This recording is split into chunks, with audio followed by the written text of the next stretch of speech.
You can say, did the parent create an ID and login? Did they create a password? If they did, we typically see that their student is 11 times more likely to enroll, which is the craziest of all stats.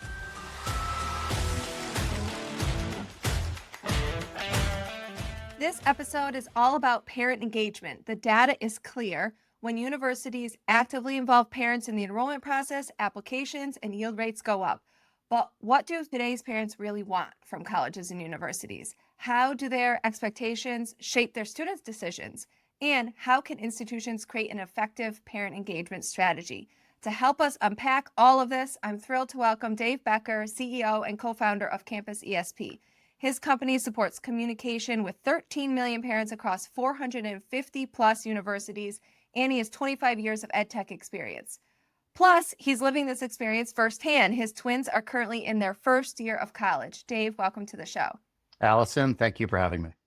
I know you have some great research and strategies and insights to share, but I want to ask you about your experience as a parent first. What's been the biggest surprise for you personally as a parent navigating the college experience? It's complicated. I mean, having been in education technology for 20 plus years, I figured I knew everything that was going to happen, but it's really, really complicated. And I think one of the things that was kind of jarring for me is that you can't rely on your students doing everything you expect them to do. And then if you have twins like I have, it's like double trouble. And you kind of have to keep everything organized. So it's just, I think overall it's complicated. And I'm a pretty informed parent. So a lot of times when we talk with parents and family members, they don't even, if they're not in higher ed, they don't understand the process. So it's a lot. I think that's one of our biggest challenges. We get this industry. Yeah. We understand things like financial aid. And even when we're going through it, it's hard. So to be able to really have that empathy and that focus on, gosh, if it's difficult for us, imagine what it's like to be in someone else's shoes. But let's start with big picture, and then we'll get into some of the specifics that you've all uncovered. Why are today's parents more involved in the college decision-making process than previous generations, do you think? Yeah, it's a great question. I usually start with the cost of education. It has gone up and up.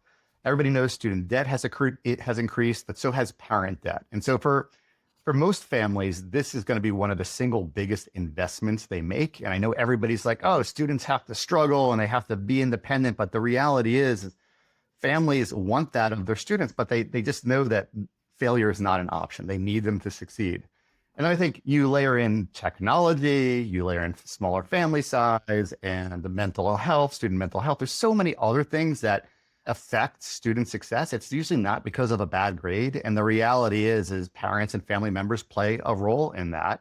So they take that role seriously because they're encouraged in K-12 to be involved. And then all of a sudden colleges, universities are like, involvement is like, Later. okay, so I'll just pay for this, but I won't be involved. It just doesn't work that way.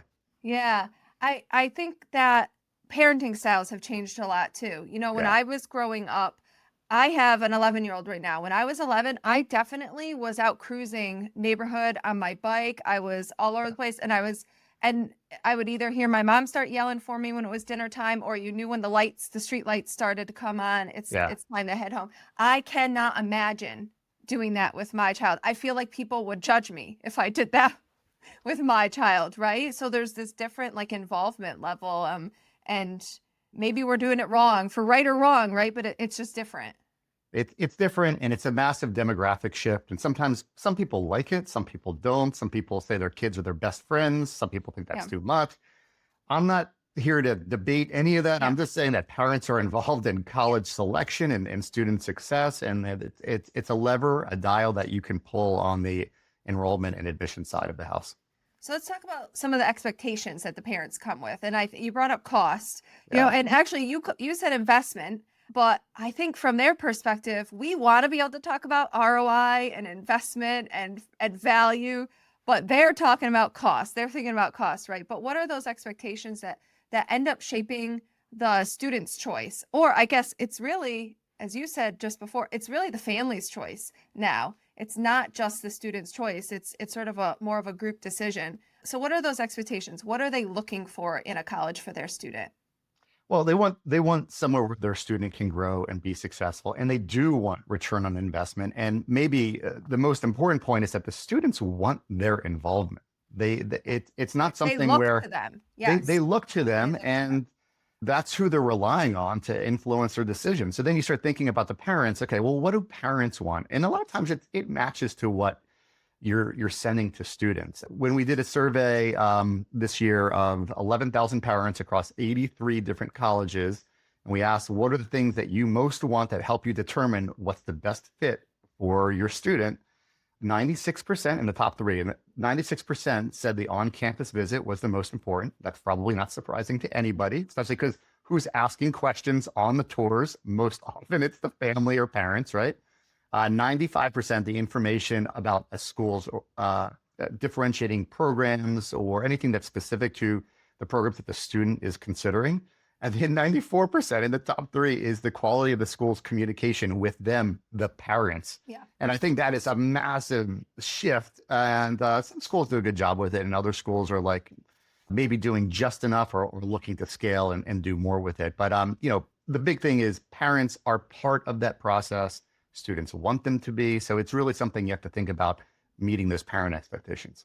I can't believe that we're still talking about schools that aren't engaging parents, right? That Yeah. we're not, that there's not a communication plan perhaps in place, or not one that's effective. Just this morning, I was talking to our director of admissions here at Siena. She got an email from a parent saying they're between two schools and they met a vice president for enrollment at an on-campus visit. They've reached out to that person one-to-one multiple times and never heard back. But Katie, our director, replies to them within a day, always Yeah. communicating back. I mean, I feel like, and so they're totally leaning towards Siena. Like it's almost like a competitive advantage for us because we talk to parents. We don't just CC them on the student emails. But why do you think we're still talking about this? Like, what are those barriers and roadblocks that are happening at colleges and universities that this would even be a thing, that we're not talking to parents Yeah. as their own audience? Change is hard Yeah. in higher education. I mean, I know a lot of times there's silos that develop, and then there's just so much change in higher ed right now. It used to be that, you'd talk with the VP of enrollment. They'd been there 20 years. Now people are jumping around. The expectations for communication levels have dramatically increased for students and for parents, personalization. And so all of this is just about keeping up, right? And then you throw AI and these other technology, and most schools are just overwhelmed. So it's not like they don't want to engage parents and families. It's like they have a list of priorities, and where do you draw that line? And sometimes parents drop like below Yeah. that line because you just need help getting there. In a lot of cases, that's where CampusESP comes in, or that's where consultants come in, but it's always on the list. It's just a matter of where it's at on the list, I'd say. Do you think sometimes it's that mentality that they're adults now, and so the students got to be forward, and maybe people aren't recognizing this shift of what you're describing and this sort of change in the parent involvement, so they're not seeing the importance of it? But I feel like what you're describing is this process where the parent is playing this really champion and support role for the student, not necessarily over involvement, although I think that there's always cases where Yeah. that becomes, and maybe that's the fear, that if we talk to parents this way, we open the door for that over involvement, or we set this expectation for what's going to happen once the student is here, so we kind of back off on that. But they are really important in the college search. So how do we balance that idea? Yeah, I always frame it as what's the appropriate level of involvement. And I know Appropriate. that's That's a good, subjective and it yeah. varies for every single person, but there's 2 points I'd like to make here. Number one, you're asking a student who is generally like 17 years old in the traditional, Yeah. 4-year programs, to make a financial decision that could affect them for the rest of their Yeah. lives. Yeah. And like you're putting the institution negotiating with basically a child. Okay. And so that to me feels unfair and Yeah. in some levels. So that's number one, which is like, I think parents play a role. They don't have to play the main role, but they're there to support the students. And then you also have to recognize that there are certain times when parents engage more. Like we're in yield season right now, right? It's March. So typically we see higher levels of parent engagement when they start looking at, okay, what's the sticker price? So what's net tuition? What does that mean? And educating them about, comparing apples to apples from a different college perspective. And then into the summer, parents are the most engaged around August when they're thinking about, okay, is my student ready? And that corresponds with things like student melt season, where students decide they don't go. Well, parents can play a really important role there. So yeah, we can use all the jargon terms with parents and over involvement, but the reality is if you can build a relationship with the families, if you can get them to set what the appropriate level of engagement is, then I really think you can leverage them. We say turn parents into partners. They really can be a partner in student success and in making sure that the student enrolls at your college or university. So help them support their student. Yeah, we were saying this, I guess, in the green room or whatever you want to call it before this, but we say that we help colleges nudge the nudgers, and the parents are the ultimate nudgers, right? And there was a point where we all talked about student nudging and stuff like that, but the parents are the ultimate. So it's almost like indirect nudging, and it's super effective. If you're behind on deposits or behind on applications or visits, if you target some of the communication to the parents and make them feel engaged, it definitely has a downstream effect into your enrollment. I want to get into AI. You mentioned AI as, another thing that we're having to deal with that maybe sidelines focusing on parent communications. I want to talk about maybe how we can leverage AI too. But first, I just want to say, if you're listening right now, please make sure to subscribe and share the episode. We've got some more great episodes coming up soon on parent engagement. It's a really important topic, especially in this season. So stay tuned. So, Dave. Yes. How is technology, especially AI, changing the way universities communicate with parents? How can perhaps it help us accomplish this goal? Yeah, it's really difficult right now. I'm in technology and I'm borderline overwhelmed by the pace and change of technology. So I think when it comes to AI, I think technology solutions like CampusESP, they play a role in not just keeping you up on the latest technology, but making sure it's being used to actually solve your problems. So we use AI, we use generative AI to help write more parent content, to take content and personalize it for schools, to translate it. There's a lot of English as a second language families out there. Even things like where we're sending text messages to parents. Maybe you have a whole article. How do you boil that down to a text message to get them to click? We'll use AI for that. So at the end of the day, we really use AI to help scale communication efforts. And I think that's where most colleges are at right now. But it's very difficult to keep up with. And, I doubt there are many prompt experts out there. So you really want to rely on the technology to keep pace for you with other institutions on scaling and personalizing the content. Yeah, I think that's key because you're staying really human with how you're using it too, so that you can sort of maintain that connection. And scale is our biggest barrier, right? So how can it help us? If you already have a communications for a student, can it be transformed? Can AI help you transform it to resonate with the parent, on whatever topic it is, the cost topic or a topic about the major? You're just going to speak to the audience a bit differently. And it's freeing to be able to do that. I mean, it's challenging because it's more work, but I find it to be really freeing. I wonder what you think about the agentic AI stuff that's coming out. Element 451 has it, Halda has it, things like, on demand, you can call or ask to receive a call or start a text message, and that it's AI, but it's feeding you the information perhaps that you would be searching around the website for, because you're asking it directly. What do you think parents are going to think about that? Is that something you think they'll find useful, or are they really looking for that human connection with admissions counselors and financial aid counselors? Oh, Allison, what a great question.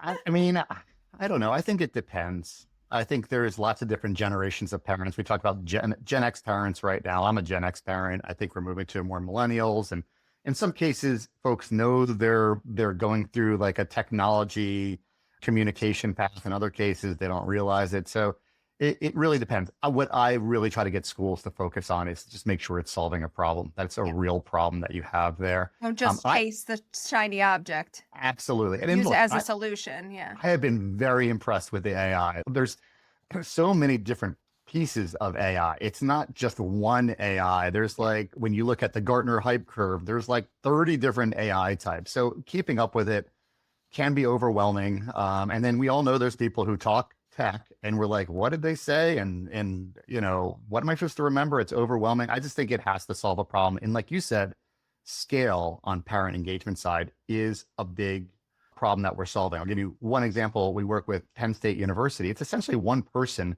managing parent engagement for the whole Commonwealth, over 120,000 parents.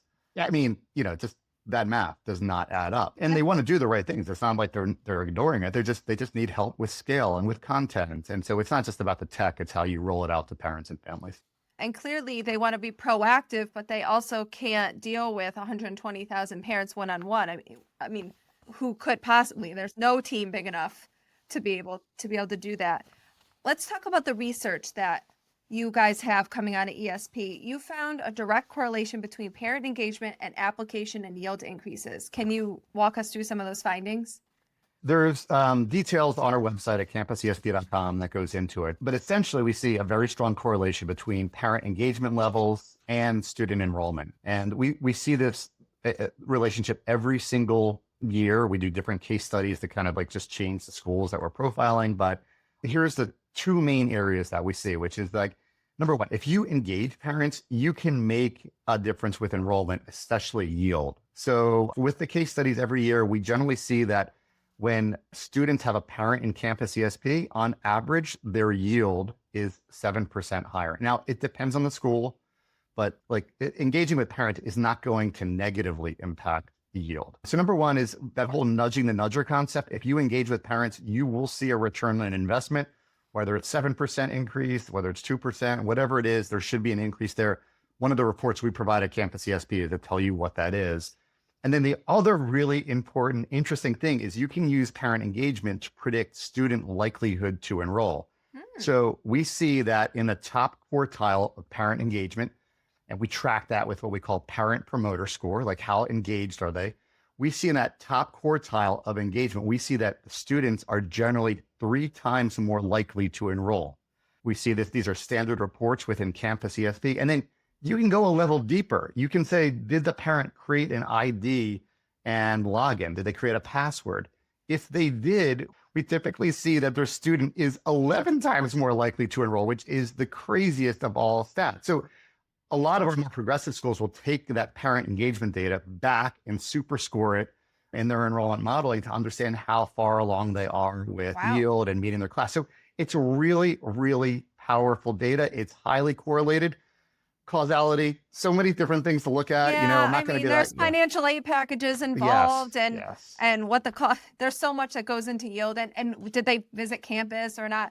Yes, of course, but as something additive, you can see how this would possibly have impact. What goes into an engagement score? Like what do you consider to be engagement from a parent perspective? Some parents will just open up the emails that we send. Some parents will just open up the text messages. Some will click through. Some will go into the portal. Some will click in targeted areas of the portal that we know are more indicative of having their student enroll. One of the really cool things about the platform at Campus ESP is if the parent does sign up and create a password, you have an opportunity to ask them questions, not only about themselves, but about their student. Yeah. What other schools is your student looking at? Do you mind ranking those schools? What are some concerns you have about our institution? It's impossible to get students to complete any of this stuff, but parents were like, oh, they're asking for my opinion? Absolutely. Let's give it. And instead of having those parents communicate on Facebook, let's have them communicate directly with you so that you can get that information to better inform your communication plan and reach students. When you were going through this process, was there a school or a communication that you got that stood out? Like, who was doing a good job at this? What did you see come through? Let me flip it around. I will tell you there were a couple of schools that did a horrible job. All right, that's helpful too. That's good advice too. And I wanted my kids to go to those schools because of previous affiliations. And when those schools were really bad with parent and generally student communication as well, wow, it was a turnoff. It's too hard to overcome, even when you have a strong starting place. Yeah, and I'm informed. I know enrollment is not necessarily academics, right? But even I was like, I don't know. It just feels like they don't care. Like I would say there's lots of different ways you could do parent parent-family engagement right. But if you do it wrong, it can really, really jeopardize your enrollment. What are the channels that you find most effective for parents? You mentioned the portal, and you mentioned Yeah. emails. Like, what's working? How do they want to communicate with colleges? It varies for different types of families, like income levels, moms, dads, city, rural, and also race, ethnicity as well. There's all these different demographics out there. So if you can launch an engagement strategy that covers multiples of those, I think it's more effective. If you can only do one, right now it's email. And it's because, like I said earlier, Gen X has never met an email that they didn't love. So they open up everything. I cannot let an email go through without addressing it. It's like my workflow. And so I think right now we're in that email, kind of that email age for parent engagement. When we survey families, we know 90%, over 90% prefer at least email. We're seeing that shift more to text messaging, especially with parents who are millennials. We also see a higher shift for text messaging preference for lower income families where technology can be a barrier. So it depends. But if you're just like, they've just laid out, where would I start? I would say email is where you should start. It's so funny. I agree. Email is where it's at. I mean, this is what they use to conduct their lives, right? And So it's cheap. It's the yeah, cheapest too. yeah. And so you always want to be where your audience is.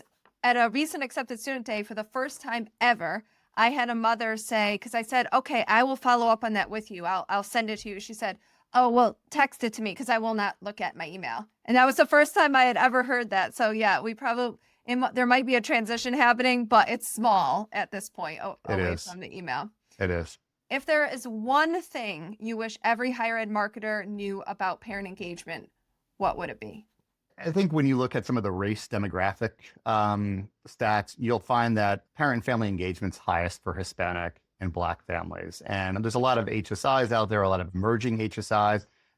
Those families are just more involved with their students' education for a variety of reasons.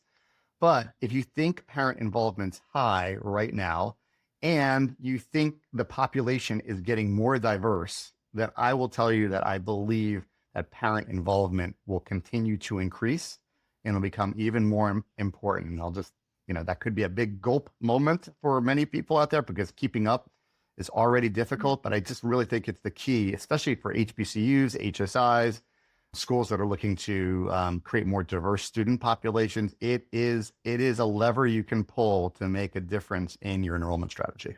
Yeah, what an opportunity, really, because when we have other ways that people have used to increase diversity, perhaps challenging to do them anymore. We do not have affirmative action in admissions anymore.